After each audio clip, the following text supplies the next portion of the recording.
Welcome back to On Texas Football. I'm Jeff Howe, joined by CJ Vogel. Time for another edition of Longhorn Weekly. This one's brought to you by Duck Camp. I want to thank Duck Camp for their sponsorship of On Texas Football. In this episode, we'll tell you more about Duck Camp here later in the show. A special edition of Longhorn Weekly because, CJ, we're going to continue our look at each position group as we go through camp for the Longhorns. Today, we're going to look at the Edge group, and this is a group, CJ, I'll let you take it from here.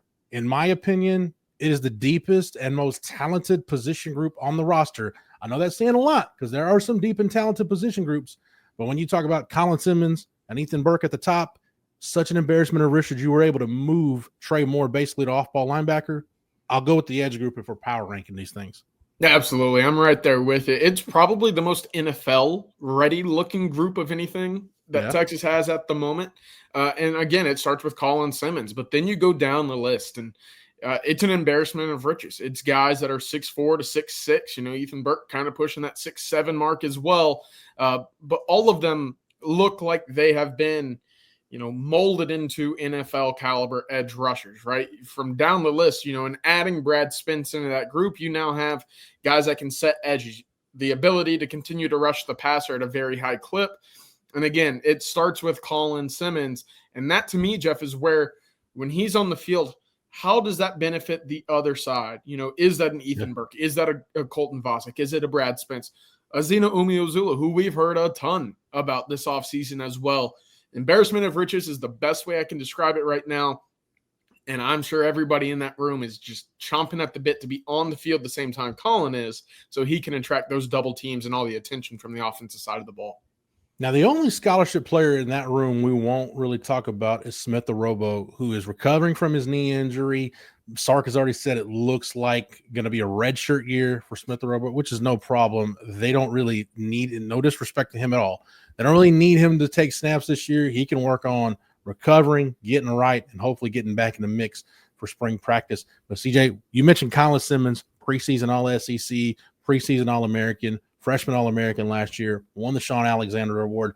I would describe him right now, based on what I saw through 2 camp practices, as intentional. I'm going to steal a word from Sark. The Sark uses to describe guys. But I watched Colin Simmons, just the intensity he has when he's going through drills and the intensity he carries with him on the field, his presence. And I say intentional because I was watching the defense go through ball security circuits in that Thursday practice we were at. And somebody, and I forget who it was, but somebody, it was one of the edge linebackers. They were all kind of working together as one group. Somebody bobbled a ball and was holding up the drill, and Colin just snapped at him, not like in a snarky way, but almost in like a leadership way, like, hey, there's an expectation for how this drill is going to run. Let's get our stuff together. So I don't know, CJ, that he's found his voice as a leader, but I would say he's very intentional and looks like a guy hell-bent on making the most out of the time he's got left on the 40 before he goes to the NFL. By nature, he's a bit more reserved as a person, Colin is, but that's a guy where he's the gold standard when he steps foot on the field. And I go back to the summer when it was Anthony Hill and Colin Simmons kind of battling it out in summer conditioning. And a lot of folks on that team, specifically players, were looking around saying, how do I get into that group? How do I get into the competition with the two of them? Right. And that's just running gassers, right? Or whatever your post workout, you know, conditioning is, you know, seeing the two of them duke it out against one another, that sets the standard. But calling for a guy that we've seen immediately be an impact guy from his freshman year, now going into year 2, all eyes are on him. You know, how does he conduct himself? How does he go about practice? How does he sit in the locker room and organize his gear because he does it the right way? And to your point, there's more of a meaning to what he does behind the scenes than what just it might appear as for the common eye. So for Colin, it's absolutely a lead by example. Let the work on the field and the play on the field speak for himself, but he'll get after guys because there's a standard that he holds himself to, which is now articulated down to the rest of the team as well. Let's look at the other side, and Ethan Burke is in that starting spot opposite Colin Simmons. And it's weird to say that, you know, that room can have Trey Moore basically change positions, and we know he's going to play on the edge quite a bit, and he's not moving away from being an edge defender as he continues to adjust to life being an off-ball linebacker. But it's weird to say that that position room can lose a guy like Trey Moore, can lose Barron Sorrell to the NFL, Yet we're still talking about being the deepest and most talented position group. I think, CJ, that's because the strides Ethan Burke continues to make. And I think we've got to remember with him, but far, far, far from a finished product when he came out of Westlake. Former lacrosse player, kind of picked up football late. But I think now as he goes into his senior year, I think we're really starting to see Ethan Burke develop. You mentioned it, you used the three letters, that NFL type body. I think we're starting to see that develop from Ethan Burke. And I think we're seeing him make such strides as a run defender that I believe he's going to be rewarded with his opportunities to rush the passer this year. I know it sounds cliche to say this guy's going to have a big year. This guy's going to have a big year. I really do think Texas will get the very best version of Ethan Burke in 2025. Yeah, his length is something that you won't find elsewhere. And I know that I mentioned Texas looks like a group on that edge that has 6'4" to 6'5" to 6'6" guys throughout, and they do. But for Burke, he's a little bit longer. He's a little bit lengthier than the rest of that group. And he has that athletic background, Jeff. I don't know if it's talked about enough, but his history of being a lacrosse kid, committed to Maryland, one of the top lacrosse programs in the country, before flipping to football and committing to Michigan, and now ultimately ending up at Texas. Going into year 4, this should be his money-making season. And you're right. I mean, it's hard for, guys on that offensive tackle position to handle a guy with such quickness off the edge, that athleticism and ability to bend while doing so at around 6'6.5", right? That's just not an easy thing to do. And for Burke, his ability at 265 pounds is able to anchor down that edge position while having the length and ability to disrupt throwing lanes off that edge. It's not an easy combination to deal with if you're an offensive tackle. And to your point, he should be able to see more and more time on the field, which we've seen spurts with Burke, right? We talk about that A&M sack. We talk about the strip sack against Kansas State, in which Texas desperately needed some points to calm down some momentum for the Wildcats in that 2023 game at DKR. He's had moments. Now can he do that consistently to make sure that he stays on the field throughout the 16, 17 game season perhaps? Well, we've got the 2 starters out of the way, so let's look at the rest of that room, CJ, and I'll let you pick where we start between Brad Spence, Zena Umezulo, and it's nice to see a healthy Colton Vasek on the field. Between those 3 guys, it's a really interesting mix of a young guy we haven't seen hardly any of in Zena.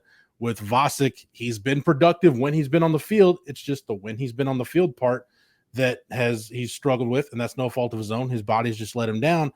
And then you got Brad Spence, and the more I watch him, CJ, the more moving him to edge full time makes sense, because I feel like he's more of a straight line type runner, straight line type athlete, if that makes any sense, as opposed to a guy. I mean, straight up, I'm not taking anything away from Trey Moore as a pass rusher. We know Trey Moore can rush the passer, but I think he's better in space, whereas Brad Spence, I think the vast majority of his skill set has to do with getting up the field, bending the edge, and getting after the quarterback. Yeah, well, let's start there, Jeff, because I think that's really interesting. You made a good point there comparing the two. Look, for Trey Moore, it was kind of that finesse edge rushing ability, right? It's quickness, it's speed, it's a spin move, it's a swim, right? For Brad Spence and the way that he was able to make or create havoc from that second level. Remember, he played a lot of off-ball backer for Arkansas a year ago. He had a second half against the Longhorns in Fayetteville coming from that second level, but a lot of that stemmed from just being heavy-handed, right? A lot of bull rush, a lot of traits that necessarily translate to setting the edge, holding the edge, while also displacing that of an offensive tackle, right? For Trey Moore, at times when he got in trouble, it was because he was being displaced while trying to create space to rush around an offensive tackle. If you're Texas, you have that guy already. You have Colin Simmons. Mm-hmm. Now you're able to set more edges with an Ethan Burke and a Brad Spence. And again, his hands are heavy, right? He packs a punch when he engages originally with the offensive line. That's where I'm looking at the difference between the two. And if he's doing that at 240 pounds, Jeff, as the season continues, he's only going to pick up more technique, more skills, more ability to understand what offensive lines are trying to do with their drop backs and sets. I like Brad Spence off that edge, and I think he's going to be a very viable third option for the Longhorns going into this season. No doubt. All right, we'll get back to the edge discussion here in just a second, but right now, welcome back to Duck Camp. As an On Texas Football sponsor for this football season, Duck Camp gear is made for the people that live for the moments out there where there are fish to catch, birds to hunt, time to kill, and football to watch. They like doing all that stuff, so they built a company centered on it, based in Austin and dedicated to giving people best-in-class hunting and fishing apparel. There are those of you out there that look forward to the opening day of hunting season and kickoff of Longhorn football season with the fervor and excitement of a 5-year-old on Christmas morning, and Duck Camp is here to let you know that from opening day to game day, they've got you covered. Here's to great seasons, both hunting and football. Shop duckcamp.com. Shop duckcamp.com today. And again, welcome back, Duck Camp, as an On Texas Football sponsor for this season. CJ, when we look at the rest of the edge room, I mentioned Colton Vasek and Zena Umezulo, and both those guys are going to play backup roles. But let's focus on Vasek real quick, because yes, I think it's pretty simple. If he's healthy, if his body doesn't let him down, he's going to be a very productive guy, whether it's in 23 or 24. When he was on the field, he was productive. I have no issue saying if he's healthy, he's going to be able to produce for this group. Yeah, as of right now, it's August 4th. We're filming this in the morning. They're on the practice field at the moment. In their first padded practice of the fall, Colton Vasek is healthy. Now, of course, I'm knocking on wood because his body has let him down at times throughout his Texas career. But, Jeff, there isn't a more natural pass rusher on this roster outside of Colin Simmons than Colton Vasek. I'll stand by that. His ability to bend off the edge, his ability to beat guys with quickness, with finesse, and strength, now that he's up to about 260 pounds, that is a handful for opposing offensive tackles. And I've been a big fan of Colton Vasek since his time at Westlake, and I want to see him fully healthy, because there's not a guy on this roster, again, outside of Colin Simmons, who's an anomaly here, with a better pass rush win rate than Colton Vasek. And for comparison here, pass rush win rate is basically how many pressures do you create on opposing quarterbacks given the number of pass rush snaps that you have. Colin Simmons is at 19%, Jeff. Colton Vasek, 18.4. That's far and away the second highest total on the Texas roster. Currently going into the 25 season, I know that he only saw a limited amount of snaps a year ago, but that right there gives you any indication of how successful he might be given a full slate of work this year. I'm very excited for what he can turn into off that edge when paired up with the Colin Simmons on the other side. Yeah, he redshirted in 2023. And to your point, CJ, he managed to get into 11 games last year. Finished the year with 2 sacks and 2.5 tackles for loss, even in a very, very limited role. Like I said, when he's on the field, he produces. You'd like to think the more snaps he gets, the better the numbers are going to be. It's just a matter of, can he be healthy enough to get those snaps? As we finish the edge discussion, 2 things I want to talk about. One is LeAllen Clark, a rave reviews by everybody inside the program since he got to Texas. And I think it says a lot about the kind of coach LeAllen Clark is. And we got to see a little bit of this in the 2 practices. With LeAllen Clark coaching the edge group, PK kind of gets to be more of a roving defensive coordinator, kind of the CEO defensive coordinator, where now he, instead of just coaching the edge group, he can go get a look at every group and every drill and kind of be all over the practice field. But PK's been the position coach. He's been a position coach his whole career. For him to give that up, I think that should be a clear sign of the kind of trust he has in LeAllen Clark to coach that edge group. Yeah, I go back to being at the NFL Combine this spring in Indianapolis and listening to JT Tuimoloau talk about LeAllen Clark when he was at Ohio State. And the question was, what is it about Clark that Texas fans should be excited about? And he kind of took a step back. He paused, and in a way, he kind of rolled his eyes because he knew that Clark leaving Ohio State was going to be tough for the Buckeyes. And his quote was, "Y'all stole one," talking about Texas signing and hiring away LeAllen Clark from the Buckeyes. And you look at that edge room and the way that it obviously took over that game for the Buckeyes. I mean, that's a lot of his tutelage, right? That's a lot of his fingerprints on the football game. And if you're Texas, you're already starting to feel a lot of his presence on the recruiting trail. But this fall, obviously, you'll get to see that technical side of pass rushing improve because of Clark's, ability to stay on the field and tutor his guys. But for me, Jeff, it's it's being able to resonate with his guys, right? It's the ability to teach. And it's not easy, or it's not hard to look at his resume and say, oh, okay, he's been with 75 different NFL guys. I'm going to sit here and listen a little bit harder to what he has to say, but he's been a personal pass rushing specialist for years. Guys still come in the offseason to work out with him in the city of Austin this summer as well. So for Texas, they have as good a pass rushing specialist coach as you can find. Plus, on top of that, he's combining setting the edge, run support, that balance that PK has certainly desired as well. Texas has a steal right now with Alan Clark.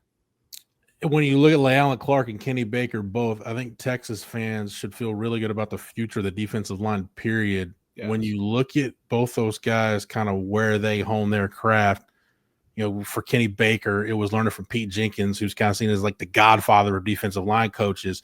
And then for Alan Clark, it was that crash course he got learning at the Neil Larry Johnson at Ohio State. So two of the best modern defensive line coaches in football, the two defensive line coaches at Texas, that's who they learn from. So very, very good hands the Texas defensive line room is in. CJ, speaking of Kenny Baker and Alan Clark getting the split time with Lance Jackson and Justice Terry during camp. Now, mentioned when we talked about defensive tackles, the bad thing was both practices when those two guys were going to work with Kenny Baker's group, that was about the time we were getting kicked out of practice. But on the flip side, we got to see Lance Jackson and Justice Terry go through drills with Alan Clark's group working the edge. CJ, as deep and as talented as this room is, it says a lot that both those guys very much look the part of two true freshmen that are going to be able to help this football team win games. Yeah, I'll start with Lance Jackson because I think that's even more interesting than Terry at the moment, but he dropped 20 pounds because he wanted to stay on that edge position. I was told that he was pushing about 275 pounds when he first arrived. There was conversations from Kenny Baker and Alan Clark and even PK saying, hey, maybe he's our interior guy long term, and we can keep Justice Terry on the edge. Well, we now know that they're going to be working both off the edge, some time on the interior. But for Lance Jackson to look as well as he does after losing 20 pounds, Texas got a special one there. And then, of course, moving to Justice Terry, who it was around practice period number 8, about 45 minutes into practice, in which we saw Terry move from the edge room to that defensive line group with Kenny Baker. And look, if that's the plan right now, I'm all for it, because we talk about that NASCAR package. We talk about Texas's ability to rush the passer in certain packages. Look, I could see either of them being big-time contributors at the moment in certain pass rushing settings, right? Of course, to play the inside, being 270 pounds, probably not the ideal weight, the ideal frame for a true freshman, especially in the SEC. But my point is, you have a lot of time to mold the two, and it's going to be very difficult to keep the two off the field very early in their career. Between Kenny Baker and Alan Clark, CJ, two of the best coaches in the country at coaching pass rushers, not just the edge room, but you figure kind of the hybrid guys with Jackson and Terry, what you've got on the interior defensive line. And we haven't talked about the linebackers yet with Anthony Hill, Trey Moore. Again, we talk about the embarrassment of riches Texas has with guys that can get after the quarterback. I've said it all spring, all summer, and I saw nothing in camp, CJ. I've seen nothing, heard nothing that makes me want to back off the point that I believe Texas has the best pass rush in the country in 2025. Yeah, just the absolute options that Texas has. It's impressive. I know I've mentioned it a few times, but I love playing chess. And the minute you can add an extra queen to your board, the better opportunity you have to win a chess match. And right now it feels like Texas is operating with 3, 4, 5 of those guys on a given snap that can get after the quarterback. And to your point, I don't know, how they might compare nationally, but in other Texas teams, Jeff, that we've seen over the years, far and away the best Texas pass rush that I've seen. And I would reckon it would sit there and compare pretty heavily with some of those big-time teams from the early 2000s as well.